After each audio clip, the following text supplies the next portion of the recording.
All right, follow up.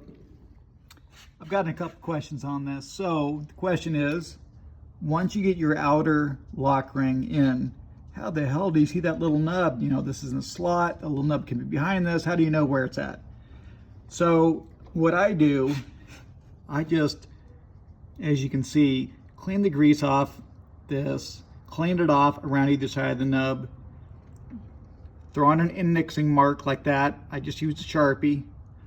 On the little nub itself, I actually prefer using Dykem. It really stands out.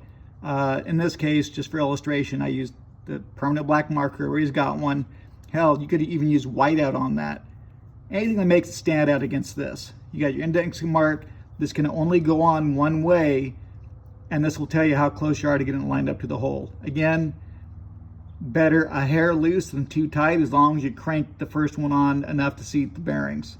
So there you go. Hope that helps, because yeah, it can be hard to get the little nub through one of these holes right without a whole bunch of trial and error. So that's just another tip and trick. Hope that helps.